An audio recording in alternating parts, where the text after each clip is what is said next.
dito na magpapakita ng mapa ng China at mapa rin ng Pilipinas.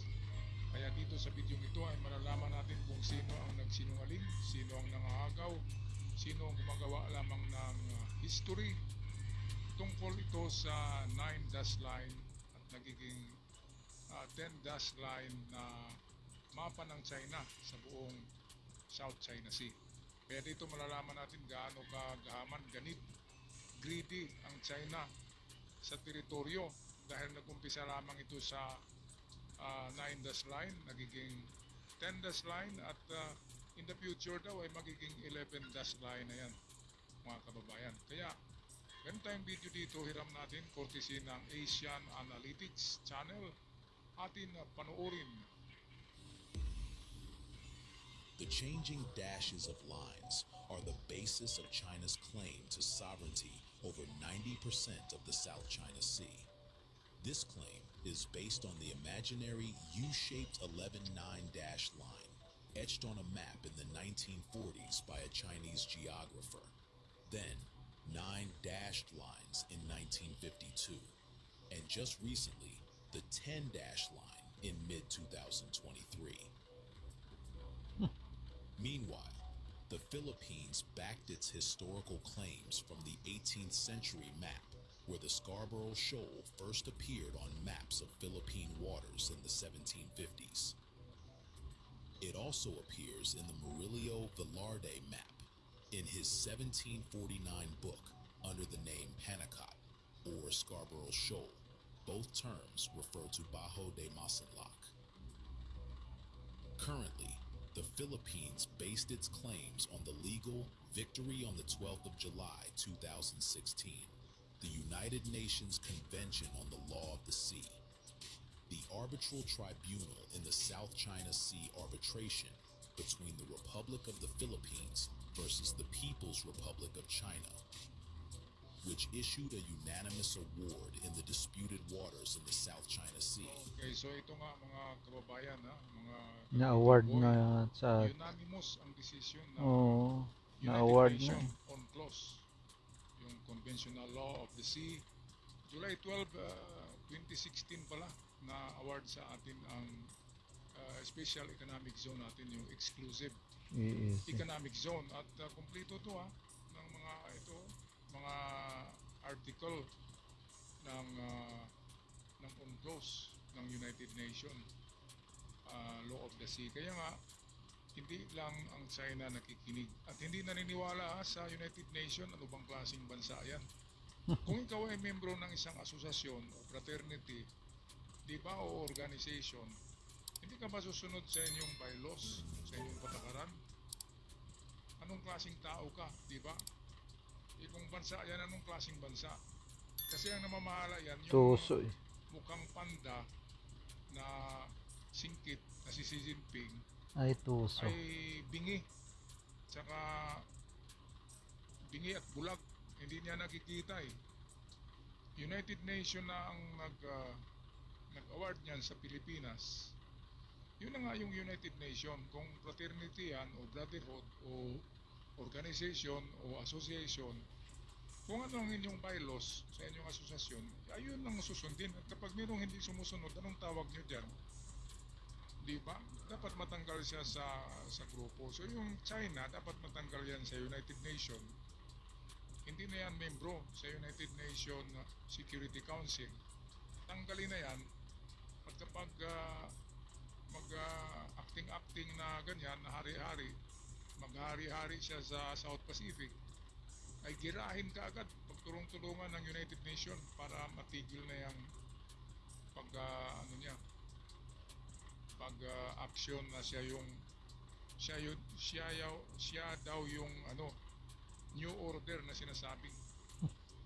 Nabulol-tuloy ako, naging inchik na eh. Yung Amerika kasi ngayon ang Europe ang Amerika ang nagdikta ng parang world order or yung international order natin ngayon. Ang China ay gusto nilang baguhin yan, yung democratic ways na nakasanayan natin, baguhin yan ng China. So ang bagong tinatawag na world order na i-impose ng China ay ang pagiging komunista. So gusto nyo ba yan mga kababayan? Gusto nyo bang maging komunista? Ayaw nyo bang matikman ang inyong mga pinagpaguran at trabaho? Kung ano man yung bunga ng inyong pinagpaguran ay sa inyo, di ba? Pero kapag komunista na tayo, kung ano man yung pinagpaguran natin na trabaho, ang bunga nun ay mapunta sa mga leader na katulad ni Xi Jinping na to. Grabe talaga tong world politics, no? Dalawang tendency kasi ang nagbanggaan. Ito yung democracy, at ito isa yang kay Xi Jinping na pareho sila ni Putin na tinatawag na communism. So saan ba kayo dyan mga kababayan? Communism ba o democracy? So yan ang pagpipilian natin. Kasi ang China gusto ng New World Order. Ngayon, masaya na tayo sa democratic ways ng buhay natin. Masaya na tayo. Bakit pupunta pa tayo doon sa ang yayaman lamang ay mga lead? Grabe. Ay magsikap ka lang ay yayaman ka, di ba? Mga kababayan. At kung tamad ka, of course, hindi ka yayaman. Doon nga sa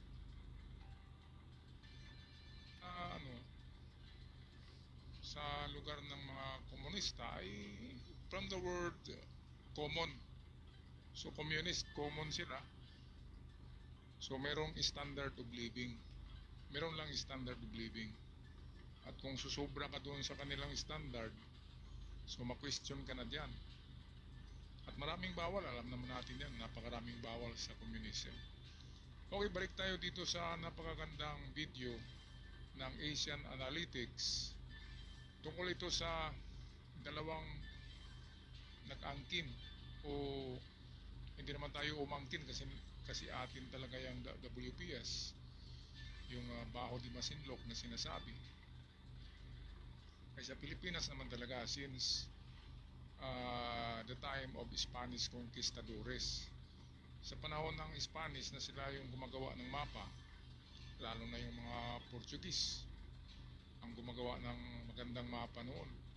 Ay sila yung gumawa niyan at merong record na sa Pilipinas talaga yung mga isla-isla dyan, pulo-pulo sa WPS, sakop ng Pilipinas.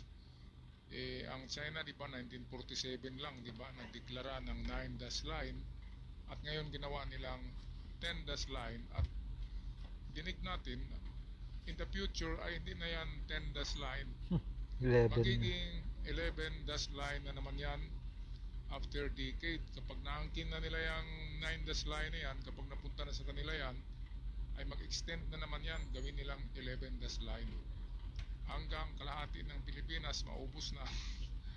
Ano pang gagawin natin mga kababayan? Kung buhay pa ako sa panahon na yan, ay sasama ako. Ngayon nga pinag-isipan ko na kung sasama ako sa Gera. serbisyo sa military kapag nagkagera. Pinag-isipan ko pa yan, dalawang option ko. It's either bag out, prepare ka, yung nasa bundok ka, bag out, lalabas ka ng syudad, so sa bundok ka, safety ka doon, survival lang ang gawin mo, pagkain mo. Pangalawang choice mo ay lalaban ka harap-harapan.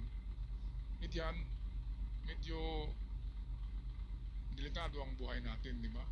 Pag sa bundok naman tayo, pwede pa rin tayo magipaglaban ng guerrilla warfare, yung hit and run lamang, di ba? Putukan mo yung inchik, takbo ka na naman, and then pag aakyat pa sila, putukan mo na naman, takbo ka na naman. Yan yata ang gagawin ko hit and run palagi sa bundok kapag nangyari yung World War III na yan. Kaya ngayon pa lang ay bumibili na ako ng mga gamit sa bundok, mga kababayan. Kayo rin ay mag-prepare na kayo ng importante yung dried foods. Matagal kasi masira, aabot yun ng 5 taon. Medisina at saka panghuli ng mga isda at ng mga ibon. Yun yung importante, at napakaraming lighter tsaka lotions para sa insekto kasi magkatinggi tayo doon. Okay, patuloy tayo sa ating video courtesy ng Asian Analytics. largely favorable to the Philippines, which was rejected by China. To solidify the arbitration award, the Philippines enacted a law on November 2024. The Maritime Zones Act aligns Philippine domestic laws with the 1982 Law of the Sea Convention and the 2016 Arbitral Tribunal ruling. This law defines the Philippines' internal waters, archipelagic waters, territorial sea, contiguous zone, exclusive economic zone, and continental shelf in line with the convention. The Maritime Zones Act primary's objective is to declare the Philippines maritime zones based on the standards set by UN Convention on the Law of the Sea, clarify the geographical extent of the Philippine maritime domain, and at the same time, clarify the legal powers that the Philippines may exercise over. The upcoming law for Philippine Maritime Zone will be the basis for the updated version of the administrative map of the Philippines, which will specifically delineate the Calayan Island Group, Scarborough Shoal, Macclesfield Bank, West Philippine Sea, and Benham Rise region. The Philippines' 200 nautical miles exclusive economic zone west of the archipelago will be called as West Philippine Sea. Beyond the 200 nautical miles, it is still officially referred to as the South China Sea.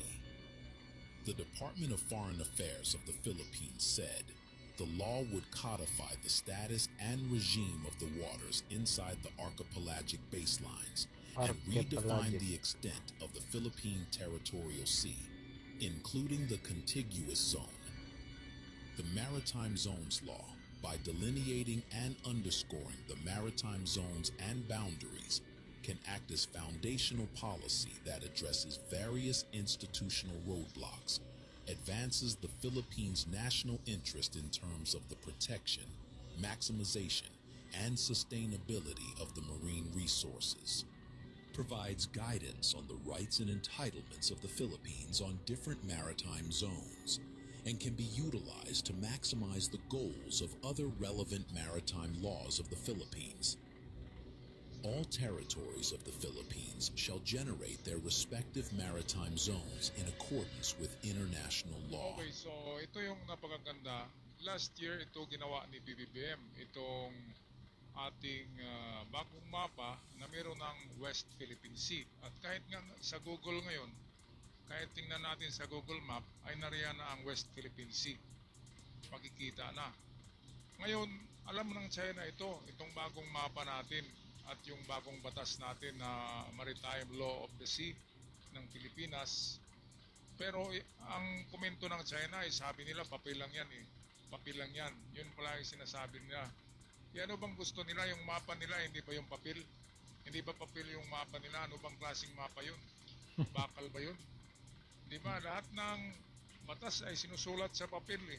Makabakal. Bago ilagay yan sa mga computer o sa soft copy, ay sa papel muna yan. Kaya importante ang papel, ang papeles. At isa pa, itong Philippine rice or tinatawag na Benham rice, ay inaangkin na rin yan ng China eh. Nasa likod na yan ng Pilipinas, di ba? Makita nyo sa mapa oh. Di ba? Inaangkin na yan ng Pilipinas eh. Atin yan. Pagdating ng ilang siglo, siguro after 100 years, ay tataas kasi yan, tumataas yung Benham rice, ay magiging lupa na yan. Magiging katulad yan sa West Philippine Sea, kung saan nagsulputan na yung mga isla-isla, yung mga pulo-pulo. Ang maganda sa Benham rice ay napakalaki niya, solid siya na parang maliit na kontinente na tumataas. Di pandagdag na yan sa lupa ng Pilipinas. Di ba mga kababayan? In the future, after 1 century siguro, ay lilitaw na dyan ang mga bundok-bundok sa Benham rice. Kasi tumataas yan eh. Tumataas siya ngayon. At lilitaw na yan at pwede na tayo magtayo diyan ng bahay. Di ba? Mga kababayan, kasi mababaw na parte yan eh. Yan yung epekto ng mga tectonic plates na nagbanggaan. Kapag nagbanggaan yung mga tectonic plates, dalawa lang ang ano niyan, ang tendency. It's either magdadive yung tectonic divergence papunta siya sa ilalim, at ang pangalawa ay pwede siyang ascending or pataas, ascending tectonics. Pataas, yan yung bumubukol, nagiging lupa, tumataas siya, lumilitaw sa dagat. Yan ang Benham Rise, which is ini-explore na rin yan ng China. Sa likod na yan ng Pilipinas, layo-layo na yan sa China, pero inaangkin pa rin nila. Grabe talaga itong China. Eh kung magiging Superman lang ako na makalipad ako papuntang China, bisitahan ko yung si Xi Jinping saka yung kanyang spokesperson at lagyan ko ng black eye yung mata para magiging panda, di ba? Mukhang panda na, mga kababayan. Kaya itong ginawa ni PBBM na Maritime Law of the Sea ng Pilipinas ay hindi yan inaano ng China, hindi na-recognize yan ng China. Pati ang United Nations Law of the Sea hindi rin kinikilala ng China. Ano bang klaseng mga tao itong mga Chinese, mga kababayan? Anong klaseng tao? Bakit sa Pilipinas ang daming mayamang Chinese at mga Pilipino naninilbihan sa mga mayamang Chinese? Ang amo nila mga Chinese, di ba? Bakit nagkaganon? Dahil meron talaga silang pag-iisip na kakaiba. Yung parang greedy ba? Greedy. Kakaiba sa Pilipino. Kaya sila yung mayaman kasi yung pag-iisip nila sobrang advance. At wala silang paniniwala sa Diyos eh. Kaya kung anong maagaw nila, agawin nila.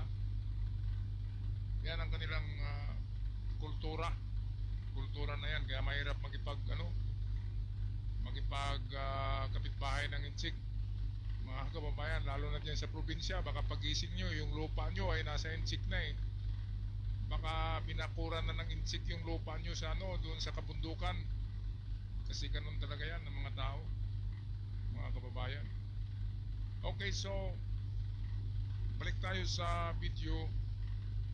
Courtesy sa atin ng napakagandang video kasi to, kasi pinaliwanag lahat dito eh. Klarong-klaro. Ang channel ay Asian Analytics. Atin balikan at panoorin. And sustainability of the marine resources provides guidance on the rights and entitlements of the Philippines on different maritime zones and can be utilized to maximize the goals of other relevant maritime laws of the Philippines. All territories of the Philippines shall generate their respective maritime zones in accordance with international law. Therefore, the Philippines exercises sovereignty and jurisdiction over its archipelagic waters and the airspace over defined maritime zone, as well as its seabed and subsoil, in accordance with the United Nations Convention on the Law of the Sea and other existing laws and treaties. The Philippines Maritime Zones Law will be Manila's formal response to counters the 10-dash line of China's new standard national map, published August last year, which claims nearly the entire South China Sea as part of its territory. The area overlaps with the exclusive economic zones of the Philippines and those of Malaysia, Brunei, Vietnam, and Indonesia. The law aims to delineate the outer limits of the continental shelf beyond 200 nautical miles in the South China Sea. The Philippines may also seek to bypass China and engage in maritime border negotiations with other countries. Additionally, there is a possibility of initiating new international lawsuits on issues such as marine environmental protection in the South China Sea. Ayan, so kaya nga dito mga kababayan ang The changing dashes of lines are the basis of China's claim to sovereignty over 90% of the South China Sea. This claim is based on the imaginary U-shaped 11. The South China Sea may also seek to bypass China and engage in maritime border negotiations with other countries. Additionally, there is a possibility of initiating new international lawsuits on issues such as marine environmental protection in the South China Sea.